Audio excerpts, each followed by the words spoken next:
Assalamualaikum, jangan lupa di-subscribe, like, and comment ya. Assalamualaikum warahmatullahi wabarakatuh. Nama saya Eka Yula Putri. Saya dari Tadris IPS Winsus Karyau. Di sini saya akan mempresentasikan hasil dari tugas saya yang diberikan Bapak dosen. Di sini saya mengambil tentang perubahan sosial. Baiklah, selanjutnya saya akan pencet. Baiklah, yang pertama saya akan menjelaskan tentang pengertian perubahan sosial.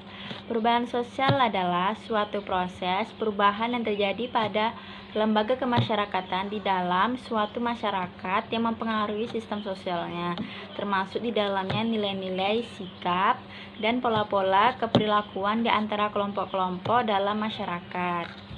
Selanjutnya, perubahan sosial ini merupakan proses sosial yang terjadi dan dialami oleh warga masyarakat, disertai komponen-komponen kebudayaan beserta sistem sosial, di mana dalam kehidupan masyarakat dan terpengaruhi oleh berbagai faktor dari luar, seperti pola-pola kehidupan, budaya, dan sistem sosial lama akan ditinggalkannya dan menjalankan serta menyesuaikan dengan pola-pola kehidupan budaya dan sistem sosial yang baru, seperti maksudnya kebudayaan baru yang sudah mempengaruhi budaya lama, jadi memiliki perubahan di dalam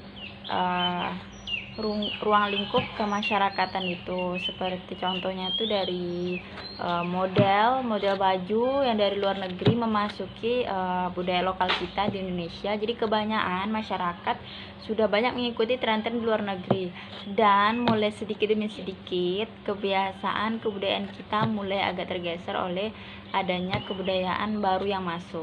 Di perubahan sosial ini memiliki sebuah ciri-ciri yang mencirikhaskan adanya terjadi perubahan sosial, yaitu terjadinya perubahan-perubahan sosial ini pada suatu lembaga kemasyarakatan itu akan diikuti oleh perubahan-perubahan pada lembaga lainnya. Dan dari ciri-ciri ini kita dapat mengenali, memahami segala perubahan yang terjadi dalam suatu masyarakat. Perubahan tersebut sejatinya terjadi dalam setiap kehidupan masyarakat. Biasanya, ketika perubahan terjadi dalam suatu bidang, maka bidang yang akan mengikuti perubahan karena ketertarikan satu sama lain. Jadi, ciri-cirinya itu bisa disimpulkan perubahan sosial ini dapat terjadi jika satu mengikuti dia ketertarikan dengan yang lainnya gitu. Apa yang sudah masuk di dalamnya dia jadi mengikuti. Jadi disitulah dapat terjadi perubahan sosial. Jadi jika tidak ada satu yang masuk atau mempengaruhi, itu tidak akan membuat perubahan sosial. Adapun penyebab dari perubahan sosial ini yaitu beberapa faktor yang lain menjadi penyebab timbulnya perubahan sosial dan perubahan kebudayaan, yaitu yang pertama, dalam hidupnya manusia senantiasa menghadapi berbagai masalah baru yang lebih rumit. Yang kedua, yaitu hubungan anggota masyarakat yang bergantung pada pewaris kebudayaan. Jadi tidak bisa memegang kelanjutan dari kebudayaan itu. Dia hanya mengandalkan dari pewarisnya saja. Terus yang ketiga yaitu perubahan lingkungan. Itu sangat berpengaruh kali dalam perubahan sosial, itu sangat sekali menjadi titik patokan sebuah perubahan lingkungan. Itu sangat membuat perubahan yang tadi awalnya akrab bisa berubah menjadi renggang, menjadi acuh tak acuh. Terus, jadi dapat disimpulkan bahwa faktor-faktor yang menyebabkan terjadinya perubahan dalam masyarakat itu ada faktor internal dan faktor eksternalnya. Pastinya seperti itu ya. Faktor internal ini seperti merupakan faktor yang berasal dari dalam atau dari masyarakat tersendiri. Sementara dari faktor eksternalnya itu berasal dari luar yang masuk ke dalam masyarakat. Faktor internal ini dan eksternal dapat diartikan analisis pada perubahan sosial ekonomi. Itu sangat berubah sekali, yang berdampak pada hilangnya suatu tradisi yang unik dan khas. Jadi semakin tinggi seseorang itu di semakin tinggi zaman, semakin tinggi pula perbedaan orang itu akan mengubah semuanya sudah lama yang sudah jadi tradisi yang khas itu akan menghilang. Seperti sekarang ini, semakin berkembangnya zaman, semakin berkembangnya sesuatu yang baru masuk, maka yang lama-lama sesuatu yang tradisi atau khas itu dia sudah memudar, sudah mengalami perubahan, kekurangan dari perubahan sosial ini. Di dalam perubahan sosial pasti ada faktor-faktornya, yaitu yang pertama adanya kontak dengan kebudayaan masyarakat lain. Satu ini, jika terjadi, maka perubahan sosial itu akan sangatlah cepat perubahannya. Jika tidak ada masuk, walaupun masuk tapi tidak merespon kita, tetap mempertahankan sesuatu yang lama, sesuatu yang biasa kita lakukan atau tradisi itu tidak akan mengubah yang sudah lama terjadi jika itu tidak mempengaruhi seseorang. Terus yang kedua yaitu adanya sikap terbuka terhadap karya serta keinginan orang lain untuk maju. Jadi sesuatu yang maju itu dapat dukungan seseorang, itu dapat mengikat sebuah tali persaudaraan kita. Jadi tidak akan mudah untuk masuknya sesuatu baru dan dapat merubah seseorang, itu tidak akan mudah. Terus yang ketiga yaitu adanya sistem pendidikan formal yang maju. Jadi pendidikan itu sangatlah penting.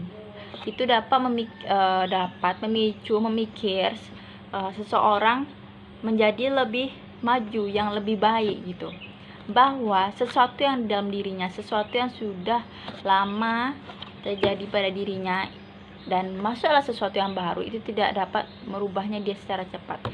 Dia dapat merespon, dapat berpikir apakah ini baik jika kita mengikutinya atau tidak. Jadi pendidikan itu sangatlah penting untuk melakukan sesuatu. Terus yang keempat yaitu ada sikap berorientasi ke masa depan. Maksudnya kita memiliki sesuatu yang baik di masa depan, kita mempunyai persiapan di masa depan dengan awal yang baik. Terus yang kelima yaitu ada sistem lapisan masyarakat yang bersifat terbuka atau open stratification, yaitu masyarakat yang bersifat terbuka itu dia sangat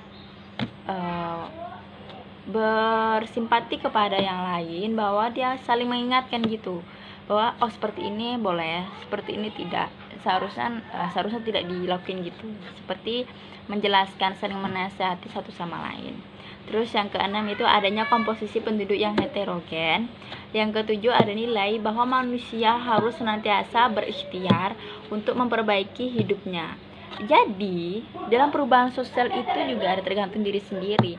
Kalau dalam diri ini tidak ada berikhtiar kepada yang Maha Pencipta, Maha Kuasa, tidak ada pegangan, itu akan menghancurkan diri sendiri, dan dari diri sendiri itu dapat menimbulkan perubahan sosial yang berdampak kepada yang lainnya, dapat mempengaruhi yang lainnya. Jika seseorang memiliki pegangan atau dia berikhtiar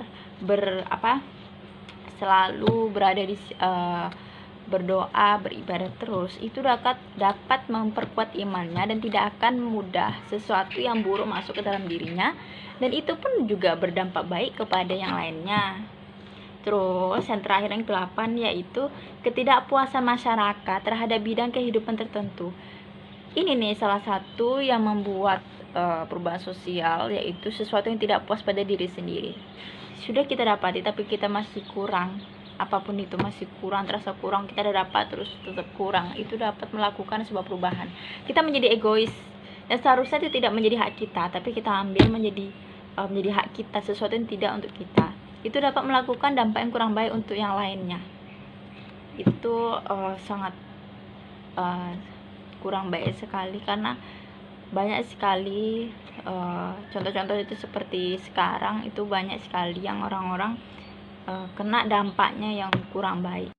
Selanjutnya, di sini ada juga dampak dari perubahan sosial. Namanya saja sudah perubahan, tidak ada dari positifnya kok menurut saya ya. Jadi di sini saya akan menjelaskan tentang perubahan negatif, dampak negatifnya saja. Yang pertama yaitu terjadinya disintegrasi sosial. Ini artinya dia itu menjadi negatif, jadi gitu. Perenggangan sosial seperti itu, banyak-banyak kejadian-kejadian yang dapat merugikan masyarakat sekitarnya itu. Yang kedua yaitu adalah peningkatan kenakalan remaja. Sekarang banyak sekali marak seperti itu karena kurangnya pendidikan, kasih sayang di antara sesamanya, itu dapat sekali meningkatkan kenakalan remaja. Banyak mereka yang sebenarnya baik, terus tiba-tiba menjadi buruk itu karena kurang bimbingan dari lingkungannya. Seperti yang terutama tuh adalah untuk dari anak-anak sampai dewasa pun itu orang tua, keluarga harus merangkul untuk tetap menjaga dia untuk menjadi lebih baik gitu, tidak terjerumus ke sesuatu yang buruk. Itu dapat merubah sosial, merubah semuanya.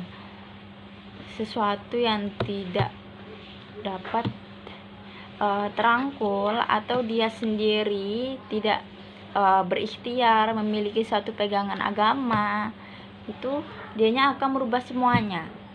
Terus yang ketiga yaitu terjadinya kerusakan lingkungan. Nah, ini perubahan sosial ini juga sangat sekali berpengaruh pada lingkungan hidup. Sudah banyak sekarang seperti banjir, buang sampah sembarangan, buang limbah ke sungai. Itu seharusnya jika memiliki kesadaran, itu mereka tidak akan melakukan, bahwa itu salah, berdampaknya besar untuk kedepannya. Buat bumi kita ini tidak akan menjadi lama lagi kalau seperti itu seterusnya. Perubahan sosial ini seperti itu, kurangnya berkomunikasi antara seseorang karena perubahan baru, karena sesuatu yang masuk baru, apalagi di zaman sekarang teknologi semakin kuat, jadi orang jarang bertatap muka, hanya melakukan dengan mengetik saja menggunakan jari. Itu kurang sekali berkomunikasi dengan baik, itu kurang sebenarnya. Jadi saling mengingatkan itu sangat payah sekali, semua jadi acuh tak acuh dengan kesibukannya masing-masing, dan sangat berdampak sekali acuh tak acuh kita kepada lingkungan itu. Terus yang keempat, ekspektasi adat istiadat berkurang. Ini nih, karena semakin berkembangnya zaman, kebiasaan adat istiadat khas kita berkurang. Jadi yang seharusnya dilakukan, yang biasanya dilakukan gitu, jadi tidak dilakukan gitu. Sesuatu yang biasa dilakukan dari dulu jadi tidak terlakukan. Jadi kebudayaan kita mulai menipis, berkurang. Jadi takutnya untuk masa ke depan penerus kita, cucu-cucu kita gitu kan, penerus-penerus kita jadi kurang nggak tahu, bisa aja nggak tahu itu kebudayaan kita tuh seperti apa gitu. Tahu pun mungkin tidak sepenuhnya mereka. Jadi seperti kekurangan kebudayaan mereka, jadi kedepannya kurang pendidikan tentang kebudayaan karena adanya perubahan sosial ini. Terus yang kelima yaitu tidak berfungsinya lembaga sosial secara optimal. Jadi selain dukungan dari masyarakat sendiri atau dari sendiri, pastinya dari atas, dari pemerintah, itu lembaga sosial itu juga harus ikut berpartisipasi dalam menjaga agar tidak terjadi perubahan sosial gitu. Jika di sini di bawah seperti contohnya itu di sekolah sudah baik mengajar anak-anak untuk berbuat baik, bahwa seperti ini seperti itu, mengajarkan dengan baik, tetapi dalam lembaga sosial itu kurang baik dalam menangani seperti menangkap penjahat, itu tidak kurangnya keamanan gitulah ya, itu dapat tidak mengurangi, malahan kayak membiarkan sesuatu yang udah terjadi gitu. Kurang berpartisipasinya lembaga sosial itu sangatlah perhatian sekali. Terus yang keenam terjadinya cultural shock. Terus yang terakhir terjadinya kesenjangan budaya, cultural life. Itu hampir sama tadi dengan istiadat ya, adat istiadat, karena itu sama-sama budaya. Budaya kita seperti apa, seharusnya kita lebih mempertahankan, lebih mengkokohkan gitu. Bukannya sedikit sesuatu yang baru masuk kita langsung berubah, langsung mengikuti. Seharusnya kita tetap berdiri di seperti apa kita nih, seperti itu yang kita harus tunjukkan, seperti itu yang harus kita pertahankan. Kita boleh mengikuti perkembangan zaman, tetapi jangan tinggalkan sesuatu yang biasa budaya kita lakukan gitu. Selagi itu masih positif dan baik, itu harus kita lestarikan untuk menjaga image negeri kita Indonesia ini negeri budaya. Jadi jika tidak ada penerusnya, kuatnya perubahan sosial karena sesuatu yang baru masuk, image Indonesia adalah budaya, Indonesia kuat dengan budaya, itu akan rendah dengan budaya malahan. Dan itu sangat juga berdampak untuk kedepannya, dampak negatifnya. Jadi penerus kita tidak tahu seperti apa budaya kita, dia kurang paham tentang budaya kita itu seperti apa. Itu dampak dari perubahan sosial yang terjadi sekarang. Baiklah, itu presentasi dari saya mengenai tugas saya, yaitu kajian literatur tentang perubahan sosial. Jika di penjelasan saya ini memiliki kesalahan atau banyak kekurangan, atau mungkin ada yang kurang tepat, saya mohon maaf. Wassalamualaikum warahmatullahi wabarakatuh.